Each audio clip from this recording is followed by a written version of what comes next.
Hello, everyone. Welcome back again with the unique talk series with our Gotha parents. So, today we have Mulya Nutan, and she is the parent of our own Sikarite, Man. So, let us welcome her on the talk show. So, ma'am તમે મને ખાલી એક વસ્તુ કહો કે એક બહુ જ કોમન પેરેન્ટનો પ્રોબ્લેમ છે કે અમે લોકો ગુજરાતી મીડિયમમાં ભણેલા છે. અમારું ઘરનું એટમોસ્ફિયર ટિપિકલ ગુજરાતી છે. કોઈ જ અમારા ઘરમાં ઇંગ્લિશ નથી બોલતું. તો બી એ લોકો ઇંગ્લિશ મીડિયમના સ્કૂલમાં મૂકે છે. જેમ કે તમે માનના અહીંયા નોલેજ સિકર્સમાં મૂક્યો છે. તો તમે એઝ અ પેરેન્ટ કેવી રીતે એને સમજી અને કેવી રીતે વસ્તુ મેનેજ કરો છો? એક તો છે કે હું ગુજરાતી મીડિયમમાં અમે મતલબ ગુજરાતી માહોલ જ છે ઘરમાં.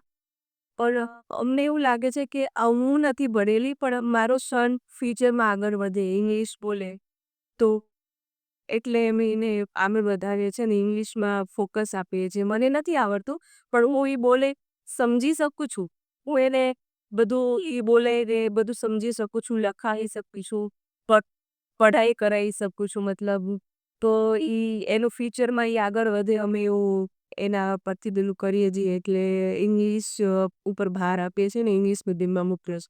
અને ખાસ કરીને નોલેજ સ્પીકરમાં એટલે મૂક્યો કે એનું સ્કિલ ડેવલપ બનીએ એન્ડ સ્પીચમાં ઇમ્પ્રુવમેન્ટ એનું છે અત્યારે બહુ બધું નોલેજ સ્પીકરમાં એને આવે છે એના પછી તો બહુ બધું અમને નોલેજ સ્પીકરમાંથી એને તો ઇમ્પ્રુવમેન્ટ મળી છે મતલબ. તો બહુ સારું અત્યારે એક્સટેન્ડ બી કરી શકે છે, બોલી બી શકે છે કે અચકાતો નથી મતલબ ઇંગ્લિશ બોલવામાં. કોઈ બી જોડે વાત કરી શકે છે અને ઇંગ્લિશ સારું બન્યું. પછી છે બરોબર છે. એ તમારા ઘરમાં તમારા હસબન્ડ તો કદાચ ઇંગ્લિશ બોલતા હશે. એટલે આમાં હસબન્ડ જોડે વાત કરે છે, મારા હસબન્ડ જોડે વાત કરે, બોલે આ તે બધું. મને નથી આવડતું પણ એ બે જોડે કન્વર્સેશન થાય છે. હું એને સાંભળી શકું છું મતલબ એટલે ગલી તવસા પર એચલીસો રેસું બોલે છે. ખબર પડે છે. પણ મારું એવું છે કે હું નથી ભણેલી પણ હું એને આગળ વધારું ઇંગ્લિશ. હા, એ બહુ જ સારી વસ્તુ છે. કારણ કે અત્યારે તો કેવું છે કે જરૂર જ છે કે છોકરાઓને એટલીસ્ટ બોલતા તો આવડવું જ જોઈએ. હું એની બધી એક્ટિવિટીઝ બી કરાવું છું ઇંગ્લિશની મતલબ એ નાનો હતો ત્યારથી 3 યર્સ હતો ત્યારથી જ એને બધી એક્ટિવિટીઝ બી કરાવું છું બધું ઘરે જ એના પર બહુ જ ટાઈમ સ્પેન્ડ એના માટે કરું છું. એટલે હા, પણ તમે એક પૂછવાની હતી કે એકચ્યુઅલી જે હાઉસવાઈફ હોય, રાઈટ? તમે હાઉસવાઈફ છો. એ લોકો અને આઈ થિંક તમે ઇનલોઝ જોડે નથી રહેતા. તમે એકલા રહો છો. તો ઘરનું બધું મેનેજ કરવાનું, છોકરાઓ માટે ટાઈમ કાઢવાનો, એ લોકો જોડે રમવાનું. તો શું તમે ઘરનું બધું મેનેજ કરીને એના માટે એટલો ટાઈમ કાઢી શકો છો? એક ટાઈમે મારું ઘરનું કામ હું મૂકી દઉં છું પણ એના માટે ટાઈમ નીકાળું છું. એ જ્યારે ક્લાસીસમાં એ તો સ્કૂલમાં ગયો હોય ત્યારે હું કામ બતાવી દઉં છું. એટલીસ્ટ કામ બાકી હોય તો એ આવે એટલે હું મૂકી દઉં છું એના માટે થઈને. અને એના માટે હું ટાઈમ નીકાળું છું ને એને હું બધું એક્ટિવિટીઝ પઢાઈ આપતે એને પૂરો ટાઈમ સ્પેન્ડ આપું છું અને કામ બાદમાં. આજકાલ સોરી બટ મેં એનું બહુ જ બહુ જોયું છે કે જે લોકો હાઉસવાઈફ હોય ને એ લોકો ઘણીવાર કેવું કરતા હોય કે એ લોકો રસોઈ કરશે કે તો કંઈ કામ કરતા હશે ને પછી છોકરાઓ બોલતા હોય છે.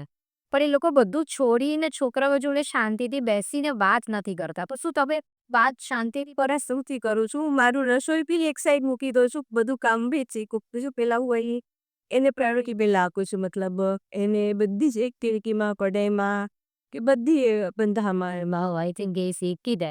મારે કે એ બહુ જરૂરી છે. આજકાલ હું ઘણા બધા પેરેન્ટ્સને બી એવું કહેતી હોઉં છું કે તમે અડધો કલાક કાઢો કે તમે 15 મિનિટ કાઢો. પણ જ્યારે તમે છોકરાઓ જોડે વાત કરો છો ને ત્યારે કોઈ બી કામ ના કરો. મોબાઈલ લઈ લેવાનું, ઘરનું કોઈ કામ નહીં કરવાનું. ખાલી તમે એ લોકોને શાંતિથી સાંભળો. આઈ થિંક એ છોકરાઓને સૌથી જે જરૂર હોય એને આપણું અટેન્શન છે. અને એ આપણે આઈ થિંક તમારી આઈડિયા સારી છે કે બધું છોડી છોકરા ના હોય ત્યારે બધું કામ ફિનિશ કરી લો. પણ એ લોકો આવે ત્યારે 100% આપણે એ લોકો પાછળ ટાઈમ કાઢવો જોઈએ. છે કાઢું. બરાબર.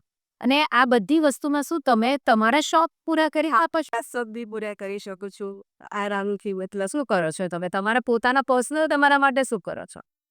ફ્રેન્ડ જોડે ટાઈમ સ્પેન્ડ કરીએ છીએ, બહાર બી જઈએ છીએ, ક્યારેક છોકરાઓને મૂકીને બી એકલા એન્જોય કરવા મૂવી જોવા જઈએ. છોકરા અમે લઈને બી એને ફોન ઝોન મારે બધે લઈ જઈએ લેડીઝ જઈએ છીએ બહાર અને ફ્રેન્ડ સર્કલમાં એન્જોય કરીએ છીએ એમ. હા, એટલે એ બહુ જરૂરી છે. નહીંતર આજકાલ એવું બી એક નવી વસ્તુ મેં સાંભળી છે. મારા પોતાના ઘણા બધા પેરેન્ટ્સ અમને કહે છે કે અમે એટલા બધા છોકરાઓ અને ઘરના કામોના એ છે કે અમારાથી અમારા પોતાના શોખ તો પૂરા નથી થતા. આઈ થિંક આ બધા પેરેન્ટે સાંભળવું જોઈએ કે તમે છોકરાને તમારે અત્યારે એક જ છોકરો છે, હા, તો તમે એને મૂકી અને ફ્રેન્ડ્સ જોડે એન્જોય કરો છો અને આઈ થિંક એ હું બી કરું છું. એટલે આપણા બેનમાં એ વસ્તુ બહુ કોમન છે અને એ કરવું જ જોઈએ. કારણ કે એનાથી છોકરાઓને બી થોડી ટેવ પડે કે ભાઈ આપણું એક ફ્રેન્ડ સર્કલ છે. આપણે આપણા રીતે બી થોડી લાઈફને એન્જોય કરી શકીએ અને આપણે એ લોકોને બી સારી રીતે મેનેજ કરી શકીએ. અને મારા હસબન્ડનો બી સપોર્ટ એમાં હોય છે કે તું બી બહાર જા ને એન્જોય કર ને મતલબ એવું કોઈ રોકટોક નહીં ઘરમાં કે તું આમ ના કર, આમ ના કર.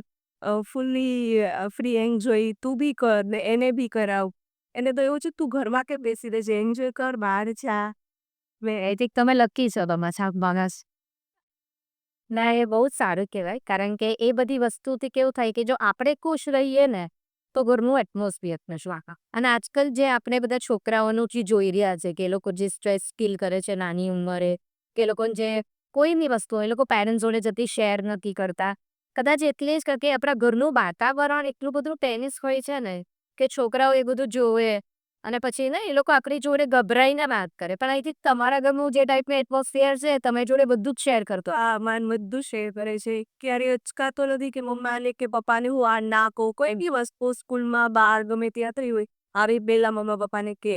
અને એનાથી ભૂલ થઈ ગઈ હોય તો બી કે એમ. પછી સોરી બી બોલ દે કે સોરી મમ્મા હવે આવું નહીં થાય મારાથી એમ. એટલે અમે એને પહેલથી એવો ટ્રેન જ કરેલો છે કે કોઈ બી વસ્તુ હોય પહેલા મમ્મા પપ્પાને શેર કરવાની જ એમ. એટલે કરે જ છે. Super super.